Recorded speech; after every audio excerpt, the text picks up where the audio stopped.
Italy is one of the main entry points for migrants trying to reach Europe by boat, but crossing the Mediterranean Sea can be extremely dangerous.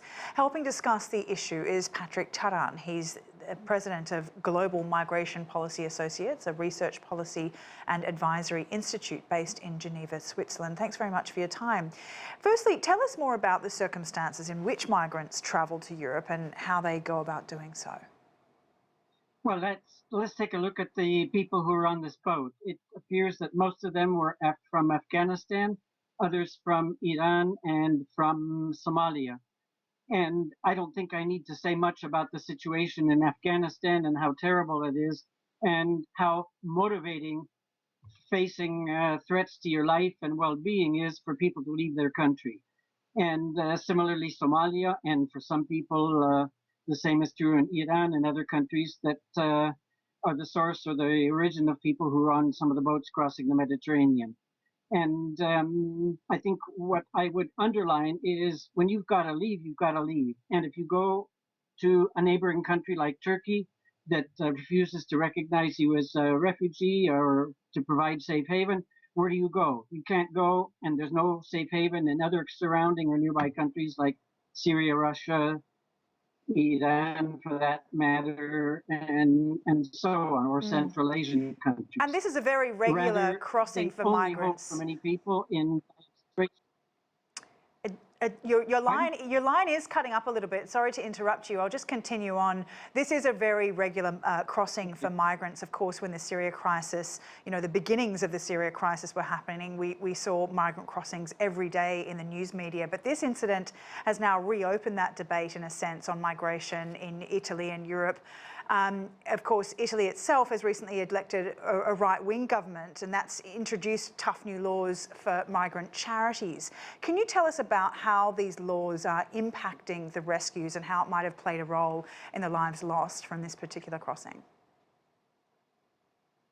Well, I think your report from Italy, from Rome, more or less said it, that if it becomes more and more difficult for rescue boats to reach the migrants who will be trying to cross, and I shouldn't even say migrants because most of them are refugees. They're people seeking safe haven from persecution, from violence, and so on.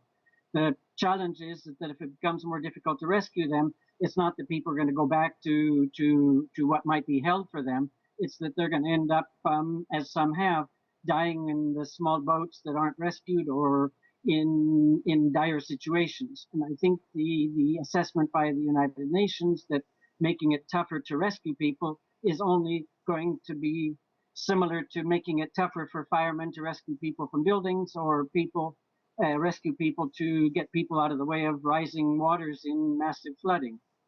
So in your experience then, what policies do work? What needs to change?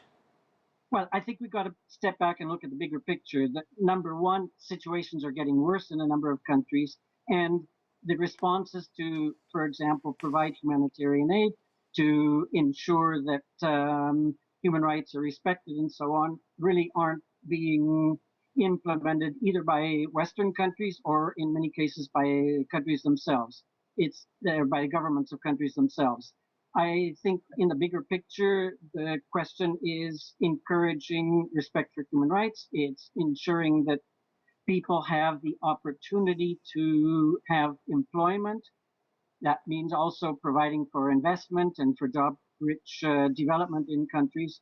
On the other hand, what I would also note, and I think this is a very important part of the bigger picture, is that the irony is that the number of people trying to reach Europe is minuscule in terms of the total population of Europe, and comes at a time in which Europe itself is facing population aging and decline, a reduction or decline in the workforces, and a need for more immigrants simply to fill the jobs that exist, and particularly people with skills.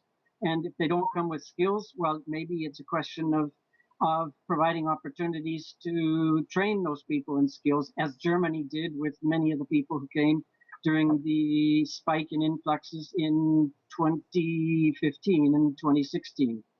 All right, Patrick Taran, thanks very much for your time, President of Global Migration Policy Associates. Thank you.